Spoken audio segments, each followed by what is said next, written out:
Pour aller plus loin, pour en débattre, Jérôme Legavre, bonjour. Merci d'être avec nous sur France Info, député La France Insoumise de Seine-Saint-Denis.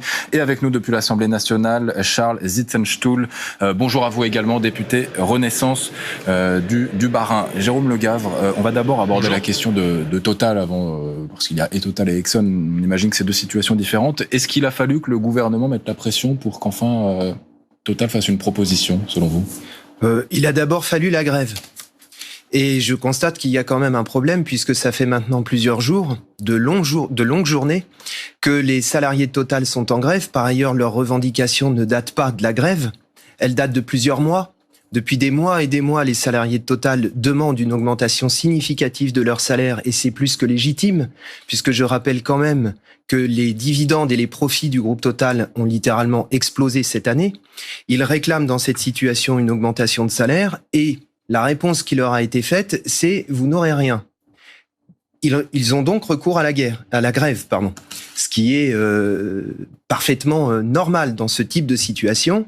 Alors, face à ça, le gouvernement, constatant le blocage de fait, blocage qui est du fait de la direction et qui est de son fait aussi, on aura certainement l'occasion d'y revenir, à un moment donné, est amené à dire peut-être faudrait-il lâcher quelque chose. Mais c'est d'abord le résultat de la grève et de la mobilisation des salariés. Charles Zitzenstuhl, est-ce que le gouvernement, après avoir été, on va dire, plutôt du côté de l'intérêt d'un déblocage ou avec ces arrêtés qui ont été publiés, désormais se met du côté des salariés en mettant pression sur Total ou pas ?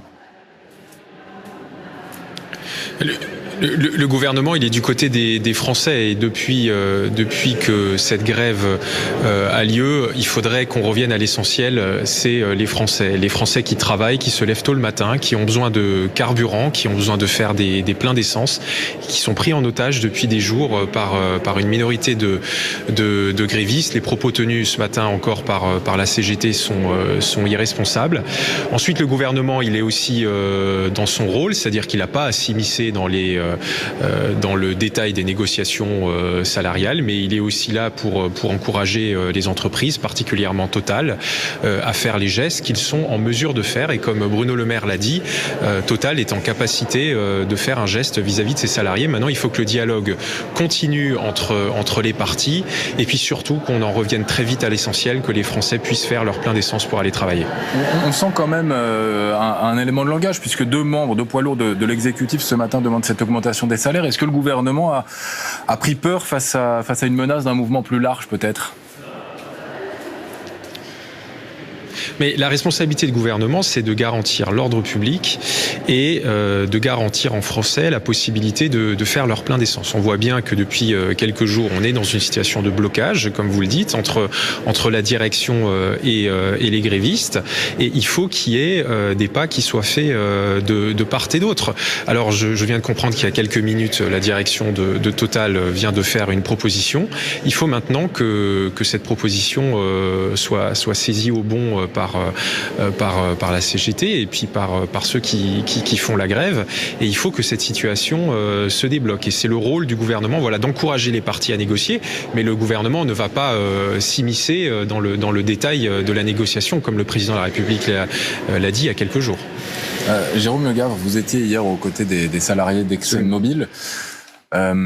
Qu'est-ce qu'il est ? Alors, voilà, on parlait de la proposition de Total. Chez ExxonMobil, il y a déjà eu des négociations à l'échelle de l'entreprise, pas à l'échelle de cette raffinerie en question. Mais qu'est-ce qui les ferait changer d'avis, eux ? Alors, tout d'abord... On a l'impression que maintenant, il n'y a plus grand-chose qui les ferait changer d'avis et on a le sentiment que la volonté, c'est d'aller au bout.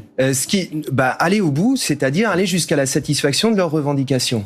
Les revendications des salariés d'Exxon, c'est d'obtenir 5,5% d'augmentation générale des salaires. Je dis bien d'augmentation générale des salaires et pas d'augmentation individuelle. Ils ne veulent pas de primes. En tout cas, beaucoup moins que sous la forme du salaire, parce que le salaire, il concerne tous les salariés. Les primes, elles sont versées à certains, mais pas à d'autres, en tout cas pas au même montant. Et ce que propose Total pour les salariés de Total, ça vous semble juste, c'est-à-dire la participation pour 2022 et à partir de 2023, une augmentation... Moi, je suis partisan de l'augmentation générale des salaires.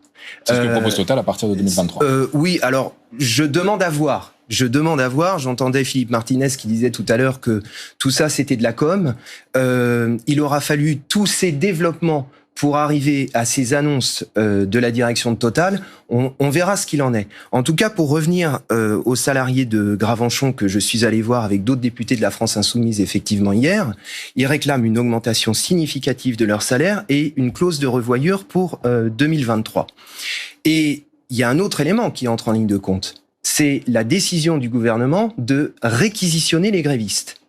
Et là, je dois dire que nous, quand on a appris, comme député de la France Insoumise à l'Assemblée, c'était mardi dernier à l'occasion des questions au gouvernement, de la bouche de la Première ministre Elisabeth Borne, que le gouvernement avait l'intention d'utiliser, de réquisitionner les grévistes, nous avons immédiatement par voie de communiqué fait savoir que nous étions radicalement opposés à cette décision et nous avons décidé d'être aux côtés des grévistes.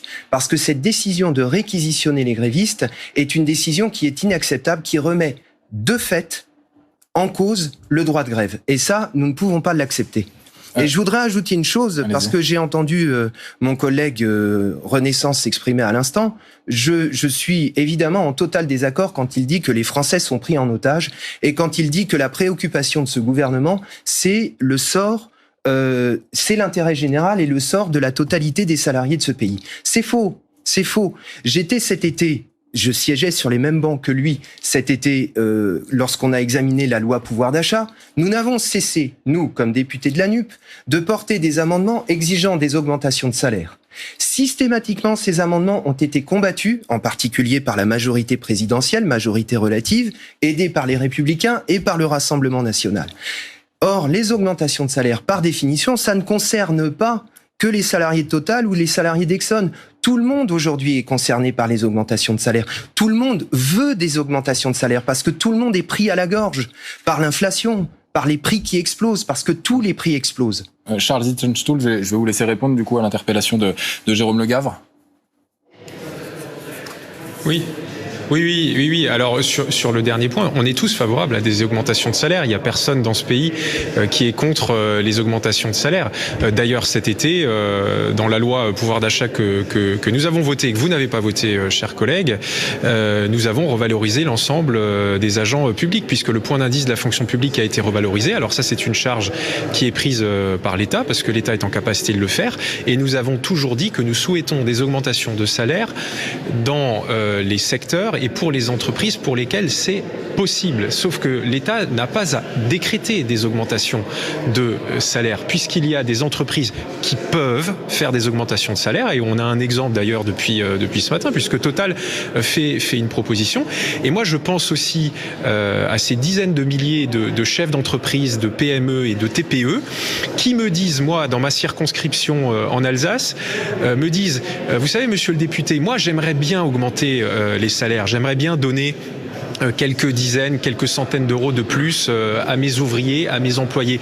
Mais je ne peux pas le faire, parce que si je le fais, en fait, je mets l'équilibre financier de mon entreprise en danger. Alors, on comprend bien les éléments de langage de la France Insoumise, c'est-à-dire que vous ciblez ce que vous appelez les gros, c'est toujours les méchantes grosses entreprises, mais moi je pense surtout au tissu économique de notre pays et à toutes ces PME, toutes ces TPE qui parfois peuvent augmenter les salaires, et certaines le font, mais parfois ne le peuvent pas. Et c'est ça la discussion qu'on doit avoir, c'est comment permettre aux entreprises du secteur privé de faire des augmentations de salaire en gardant une compétitivité. Et nous allons présenter d'ailleurs dans quelques heures à l'Assemblée nationale une baisse par exemple de la CVAE, qui est un impôt qui pèse sur les entreprises, et vous n'allez pas nous suivre, vous n'allez pas le soutenir.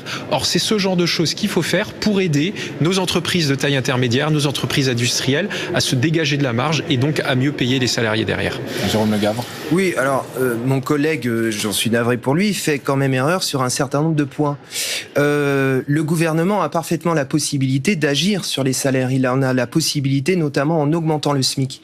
C'est une proposition que nous avons pour laquelle qui a été nous revalorisée. Oui, mais de manière bien insuffisante par rapport aux besoins. Je rappelle quand même que l'inflation est aujourd'hui, au moment où nous parlons, quasiment de 6%. Les prévisions nous annoncent 11,5%, plus de 11% à la fin de l'année ou au début de l'année prochaine. Et sur la question de la fonction publique, puisque vous l'avez indiqué, les augmentations se montent à 3,5%. On est donc bien en deçà de l'inflation, c'est-à-dire qu'en réalité, les Français perdent de l'argent. Et il suffit de parler aux gens. Moi, je parle également aux électeurs dans ma circonscription. Ils le disaient déjà pendant la campagne des législatives, ils le disent encore plus maintenant. Nous ne nous en sortons plus. La dernière fois que j'étais sur un marché, c'était à Livry-Gargan dans ma circonscription. La première dame que j'ai rencontrée me dit: écoutez, monsieur le député, c'est simple. Aujourd'hui, c'est soit je paye mes factures, soit je mange. Ça, c'est la situation de milliers de personnes dans ce pays. Et je constate que quand nous avons combattu dans l'hémicycle, quand nous avons porté l'exigence d'augmentation du SMIC, nous nous sommes heurtés à un mur. C'est vous qui l'avez refusé, moi j'y peux rien. Et quand on a dénoncé l'insuffisance de l'augmentation du point d'indice dans la fonction publique, de la même manière, il nous a été répondu qu'on ne pouvait pas faire plus. Donc je suis désolé. Là, qui a quand même été dégelé pour la première fois depuis un bon moment. Bien sûr, mais de manière bien insuffisante par rapport aux besoins. Quant à la CVAE dont parle mon collègue, la CVAE, la baisse de la CVAE va de fait contribuer à asphyxier davantage les collectivités locales. Donc, bien évidemment que nous ne voterons pas cet amendement, parce que c'est un amendement d'austérité, c'est un amendement de rigueur, et c'est d'ailleurs le fil à plomb de toute votre politique. C'est d'ailleurs pour cette raison que le 16 octobre prochain, on va marcher à Paris par milliers et par milliers pour dire cette politique doit s'arrêter. On va écouter la réponse de Charles Sitzenstuhl. Oui, écoutez, bon sur la CVAE, je pense que c'était pas trop l'objet du débat, mais vu qu'on a un peu commencé à en parler, les collectivités locales n'y perdront rien puisqu'elles seront compensées, intégralement. D'ailleurs, comme nous avons compensé intégralement la suppression de la taxe d'habitation. Moi, je voulais revenir au sujet initial, qui est que aujourd'hui, les 67 millions de Français, ils se demandent comment est-ce qu'ils vont pouvoir se déplacer, comment est-ce qu'ils vont pouvoir aller travailler, comment est-ce qu'ils vont pouvoir ce week-end faire leur sortie, prendre leur voiture, mettre de l'essence, mais bien entendu, et contrairement à ce qui a été dit par mon collègue, la France Insoumise, les réquisitions sont tout à fait légales, tout ça est tout à fait autorisé. Alors c'est strictement encadré d'ailleurs, il faut le savoir, c'est pas comme ça une décision qu'on prend sur un coin de table du côté de l'État. C'est très rigoureux. Et pourquoi est-ce qu'il existe la possibilité de faire des réquisitions? C'est justement quand l'ordre public est menacé et quand les besoins de la nation sont menacés. Et donc c'est ce qui commence petit à petit à être le cas. Et si la situation s'enlisait, c'est ce qui pourrait être le cas. Je ne l'espère pas et j'espère que tout ça se calmera avant. Mais moi, je pense d'abord à l'immense majorité des Français qui en ont marre. Voilà, qui en ont marre. Moi, c'est les messages que je reçois tous les jours de mes concitoyens alsaciens de ma circonscription du centre Alsace qui me disent: Monsieur le député, maintenant cette grève, ça suffit. Jetzt langs, comme on dit chez nous en alsacien. Et nous, on veut pouvoir aller à la station d'essence, mettre de l'essence et aller travailler. Sur cette question des réquisitions, il n'y a pas de divergence au sein de la majorité. Vous êtes tous d'accord pour dire que ça nécessite des réquisitions ? Bien entendu, il y a pas de divergence. La première ministre l'a annoncé mardi après-midi lors des questions au gouvernement en disant voilà que c'était une possibilité que l'État avait s'il y avait vraiment des situations de blocage extrême. Alors à ma connaissance, je crois qu'il y a eu un cas pour le moment seulement en Seine-Maritime. Donc n'exagérons pas non plus le phénomène. J'espère en tout cas qu'on reviendra très vite à la normale. C'est notre souhait. Jérôme Legavre, vous parliez de la marche organisée par la France Insoumise le 16, c'est dimanche. Oui, absolument. La CGT, elle, appelle à manifester le 18. Vous irez aussi ou pas ? Moi, je trouve que la décision qui vient d'être prise par la CGT d'appeler à la grève contre la remise en cause du droit de grève, contre la réquisition, qui est de fait une remise en cause du droit de grève, pour les augmentations de salaire qui, une fois de plus, concernent tous les salariés de ce pays. Et j'allais dire, d'une certaine manière, les salariés d'Exxon et les salariés de Total, ils montrent la voie. Bien. Moi, je trouve que c'est un point d'appui. Et je pense que cette décision est tout à fait positive. Et je n'oppose pas les initiatives. Vous comprenez bien que les deux initiatives vont toutes les deux dans le même sens. Le 16, il s'agit de défiler dans la rue, il s'agit de défiler à Paris, là où est le gouvernement, pour dire les augmentations de salaire, c'est urgent. L'augmentation des retraites, l'augmentation du SMIC, c'est urgent. Il faut le blocage des prix, il faut le gel des loyers, et nous n'accepterons jamais la réforme des retraites qui est mise en ce moment même sur la table par Macron, par le président Macron et par le gouvernement, et que ce gouvernement envisage de faire passer à coup de 49.3, ce qui est un peu l'équivalent de la réquisition. Est-ce que vous appelez à la grève générale via cette marche ? Appeler à la grève générale, c'est pas. On pourrait multiplier les appels à la grève générale. Je suis pas sûr que la grève générale se déclencherait. Moi, ce que je sais. Est-ce que vous assumeriez, pour poser la question différemment, un blocage total du pays pour en arriver à une augmentation des salaires ? Lorsque les salariés sont en situation de légitime défense, ils utilisent les moyens à leur disposition pour faire valoir leurs revendications. Et ça me permet du coup de rebondir sur ce que vient de dire mon collègue qui, une fois de plus, vient de dire, et il a je le rejoins sur un point. Il dit, les Français, la population en a assez, elle en a marre. Ça, c'est sûr. Mais qui est responsable de la situation présente ? Qui bloque ? Qui prend en otage ? Ce sont pas les grèves. On fait pas grève par plaisir. Ça n'est pas vrai.